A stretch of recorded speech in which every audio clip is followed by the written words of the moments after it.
In a general sense, I know I am not the jerk, but I want an unbiased opinion from people here.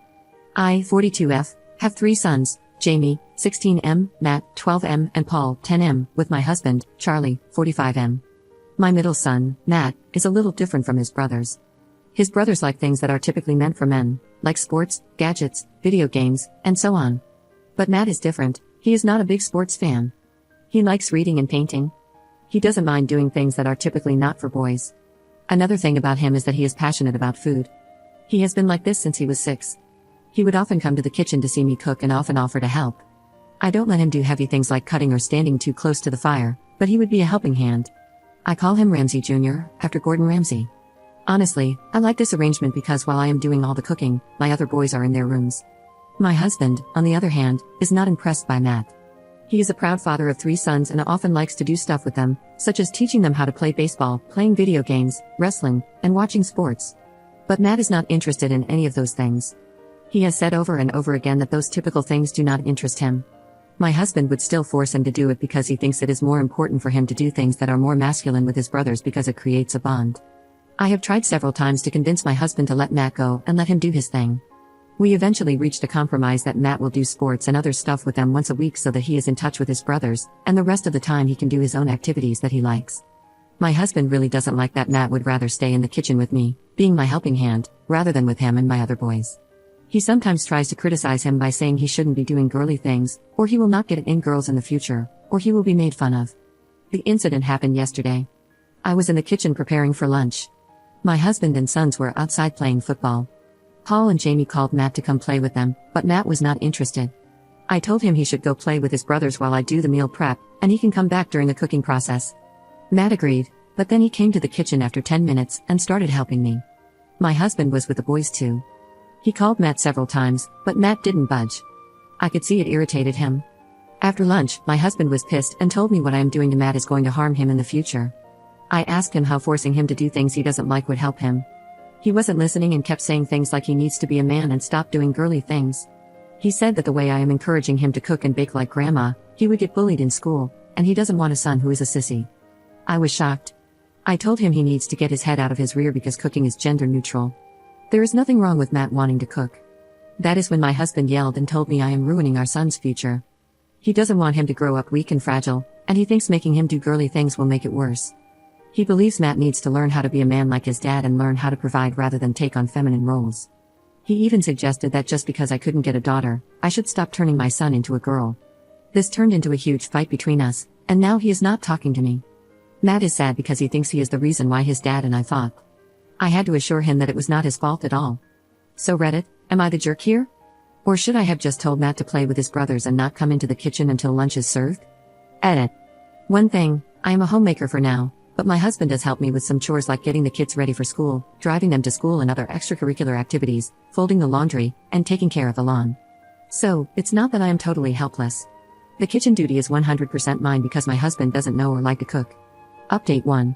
Hello everyone, thank you for the comments. I just wanted to update you on the situation. My husband, Charlie, was not letting it go. He insists Matt is wrong for wanting to cook with me. The argument between us never truly settled. So, a few days ago, he decided to call his dad. He thought since his dad was in the military, he would teach Matt a lesson. So, my father-in-law came to our house. We chatted and talked. Charlie brought up the issue with Matt. He talked about everything, starting from Matt's passion for cooking and his lack of interest in other masculine activities. My father-in-law was quiet and thoughtful. Matt looked scared because my father-in-law looks like a scary guy. My father-in-law told the kids to go to their rooms because he wanted to have a chat with my husband and me. After we were alone, I was expecting my father-in-law to blame me, but instead, he blamed my husband. He said he is really embarrassed by my husband for having such backward thinking. He reminded us that when my father-in-law was in the military, he had to do all his chores and sometimes had to cook. He unloaded on my husband, saying he is teaching the wrong lesson to Matt. He emphasized that cooking is a good skill and it will help in real life. Watching sports and playing video games will not teach him anything valuable. There is more, but I cannot write all of it. My husband looked really defeated. He tried to argue that Matt needs to do tough things, but my father-in-law shut that down by saying he has the nerve to say cooking is easy when he probably can't boil water. Honestly, it was funny to watch my husband being berated by his dad like a kid. My father-in-law then called the boys into the room and told us to give them privacy. While we were outside, I was looking at my boys through the slit of the door.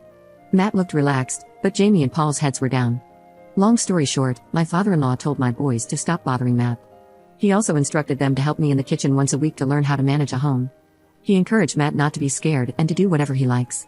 I'm glad Charlie brought him to our house even if his plans backfired. I thought that after my father-in-law left there would be peace and that my husband would be normal and understanding, but he was sulking and moping around. I continuously asked him what was wrong, but he didn't answer at first. After a lot of pushing and pestering, he finally did. He said that the reason he didn't want Matt to do feminine things is because he, my husband, was bullied for that when he was in school. I knew he had to deal with bullies, but he never told me why he was bullied. This was my first time hearing this story. He said that when he was about Matt's age, he would also be in the kitchen with his mom because he liked watching her cook. They lived in a joint family, so his uncles and aunts also lived in the house, like in Encanto. He would often get bullied by his cousins because he spent more time in the kitchen. He also admitted that he had an interest in knitting, but had to stop because he once heard his then crush say that it meant he was into men. So he was also bullied for knitting.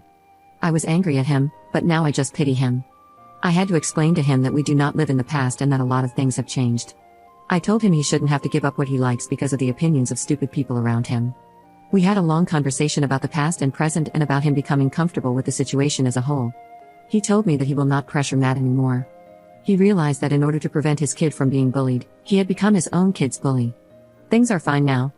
Today, all of the boys, including my husband, helped me in the kitchen. For the first time, I felt a little relieved by it. To those people who told me to leave my husband, why should I? He is a good guy. I know he holds some backward views, but he is nice and caring. I understand he has insecurities, but they are not worth having a divorce over. Things are fine now, and if they go bad again, I know what to do. Update 2. Hello everyone, I just saw my post on Instagram and remembered this account. I thought I should give an update. Unfortunately, it is not a happy one because my husband and I are going through a divorce. After my last update from 13 months ago, everything was fine until my husband started acting weird and out of character. I won't go into too many details, but he was having an affair with someone he met online. Apparently, my husband had been using online forums, even Reddit, to vent his frustrations about Matt. He felt he had failed as a father and that my lack of support for his decisions was emasculating him.